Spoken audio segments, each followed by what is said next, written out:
Hello students, once again I welcome you to this interesting episode of The Night Train at Deoli by Ruskin Bond.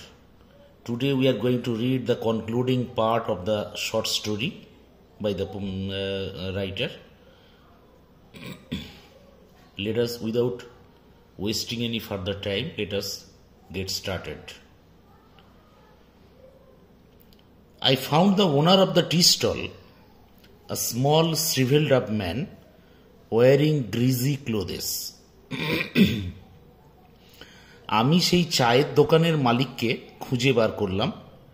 একটা বেটে খাটো কোকড়ানো চেহারার একটি মানুষ, যার পরনে রয়েছে গ্রিজি মানে তেল চিটে পোশাক, and asked him if he knew anything about the girl with the baskets. এবং তাকে জিজ্ঞাসা করলাম যে সে আদৌ জানে কিনা ওই ঝুড়িওয়ালি মেয়েটি সম্পর্কে। Yes, there was such a girl here. I remember quite well, he said. But she has stopped coming now.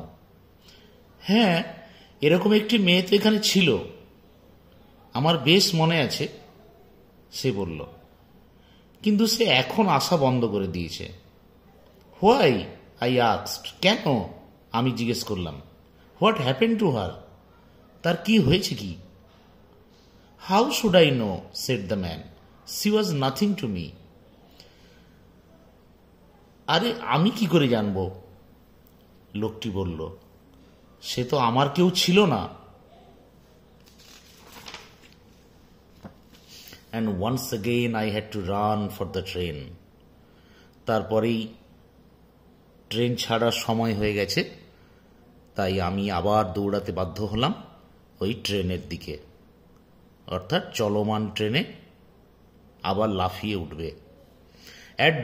As Deoli platform receded, I decided that one day I would have to break journey there.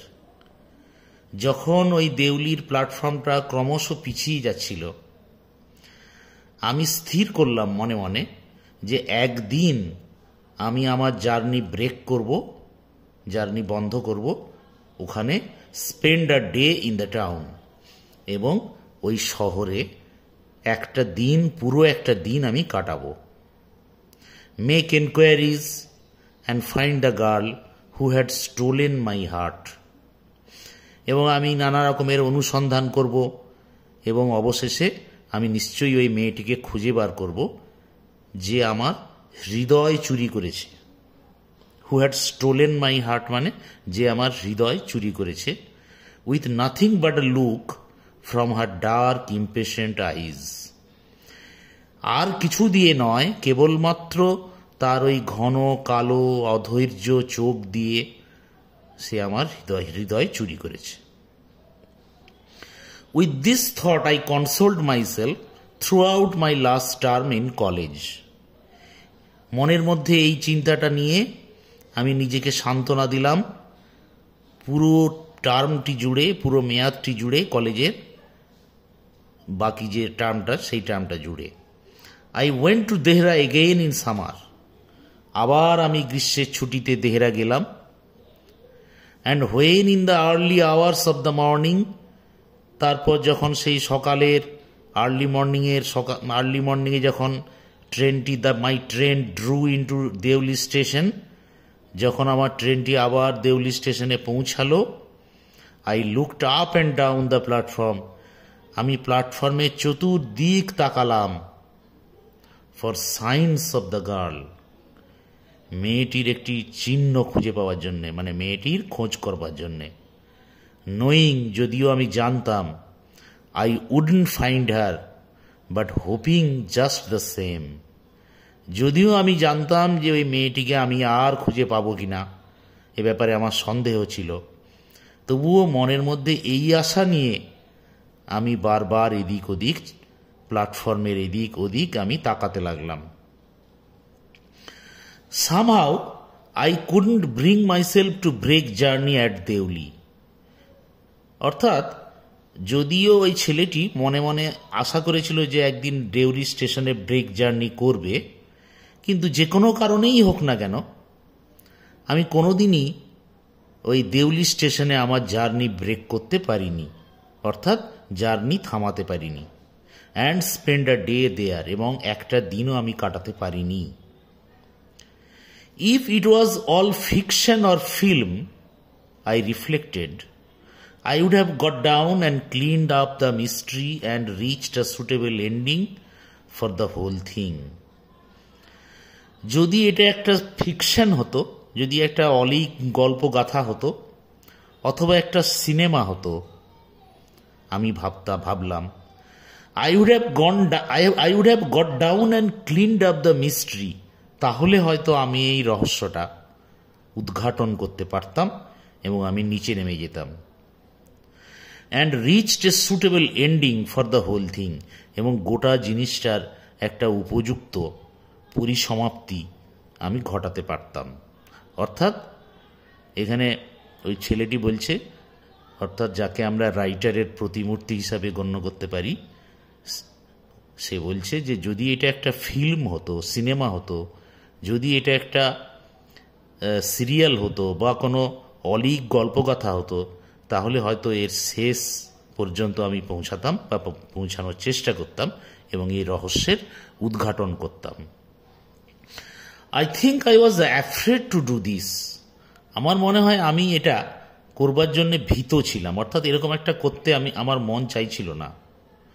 I was afraid, কেন? I was afraid of discovering what really happen to the girl. তাহলে বাস্তবে কেন উনি এই রহস্যের উদ্ঘাটন করতে চাইলেন না? কারণটা এখানে বলল, I was afraid of discovering what really happen to her. আমি খুব আশঙ্কিত ছিলাম যে আসলে ওই মেয়েটির কি ঘটেছে, এটা জানবার ব্যাপারে। Perhaps she was no longer in Deoli, এমন হতে পারে সে হয়তো আর দেউলি স্টেশনে নেই। পারহ্যাপস শি ওয়াজ ম্যারিড, হয়তো তার বিয়ে হয়ে গেছে। পারহ্যাপস শি হ্যাড ফলেন ইল, হয়তো সে অসুস্থ হয়ে পড়েছে, ... অর্থাৎ এইরকম তার মনের মধ্যে অনুমান সে করেই চলল এবং এর পরে সে আর কিছু ভাবতে পারল না। অর্থাৎ এমনও হতে পারত, যার জন্য এটা অসম্পূর্ণ রেখে দিল কথাটা, যে হয়তো সে এই ইহজগতেই হয়তো নেই। In the last few years, গত কয়েক বছর ধরে, I have pass through Deoli many times, আমি অনেকবার দেউলির ওপর দিয়ে গেছি। যতবার দিদার বাড়িতে গেছি গ্রীষ্মের ছুটি কাটাতে, ততবার আমি দেউলির উপর দিয়ে গেছি। And I always look out of the carriage window, এবং প্রত্যেকবার আমি ওই গাড়ির কামরার জানালা দিয়ে বাইরে তাকিয়েছিলাম। হাফ এক্সপেক্টিং টু সি, আধো আশা নিয়ে দেখবার জন্যে, the same unchanged face smiling up at me, যে সেই অবিকৃত, সেই অপরিবর্তিত সেই মুখটি, যে মুখ আমার দিকে তাকিয়ে আবার হাসছে বা হাসবে আমার দিকে এক দৃষ্টি তাকিয়ে। I wonder what happens in Deoli, আমার খুব বিস্ময় লাগে যে দেউলিতে কি ঘটে। বিহাইন্ড দ্য স্টেশন ওয়ালস, ওই স্টেশনের দেয়ালগুলোর পিছনে। But I will never break my journey there, কিন্তু যাই ঘটুক আমি মনে মনে স্থির করলাম যে আমি কোনোদিনই ওই জার্নি আমি ব্রেক করব না ওই স্টেশনে। ইট মে, কেন? ইট মে স্পয়েল দ্য গেম, এটা হয়তো আমার খেলাটাই নষ্ট করে দেবে। এই যে ইট মে স্পয়েল দ্য গেম, এটা হয়তো আমার ওই খেলাটাই নষ্ট করে দিতে পারে। অর্থাৎ ওই স্টেশনে নেমে মেয়েটির খোঁজ করে পুরো সত্যিটা জানতে পেরে গেলে যে এই যে একটা আশা নিয়ে সে যে প্রতিবার স্টেশনটি পেরিয়ে যায়, সেই যে থ্রিল, সেই যে রোমাঞ্চ, যে একটা গেমের মতো আনন্দ দেয়, সেটা হয়তো আর থাকবে না। তাই সে আগে ডিসিশন নিলেও সে আর ওই স্টেশনে ব্রেক জার্নি করতে চায় না বা স্টেশনে থাকতে চায় না দেউলিতে। I prefer keep hoping and dreaming, আমার পছন্দ হচ্ছে আশা করে যাওয়া আর স্বপ্ন দেখে যাওয়া। and looking out of the window up and down that lonely platform.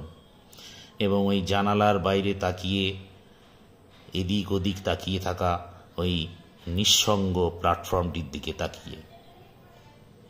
Waiting for the girl with the baskets, আর ওই মেয়েটির জন্য অপেক্ষা করে যাওয়া সঙ্গে ঝুড়ি সমেত বা ঝুড়িওয়ালি মেয়েটির জন্যে। I never break my journey at Deoli, আমি কখনোই আর দেউলিতে কোনোদিন ব্রেক জার্নি করিনি। But I pass through as often as I can, কিন্তু আমি যতবার পেরেছি ওই দেউলি স্টেশনের উপর দিয়েই আমি গেছি, যদিও তার সঙ্গে ওই মেয়েটির কোনো সাক্ষাৎ হয়নি। অর্থাৎ তার এই পথ চাওয়াতেই আনন্দ। আসলে শিল্পী মানুষেরা অপ্রাপ্তির মধ্যেও আনন্দ খুঁজে নেন, কারণ কল্পনা বাস্তবের থেকে সবসময়ই সুন্দর। যাই হোক, আমাদের আজকের এই রোমান্টিক গল্পটা এইরকমই একটা চিন্তার মধ্য দিয়ে শেষ হচ্ছে। আশা করি তোমরা গোটা শর্ট স্টোরিটা ভালো করে বুঝতে পেরেছো। Hope you have enjoyed it, liked it. Thank you for listening, thank you for watching. Study well, stay happy, stay connected. Good bye.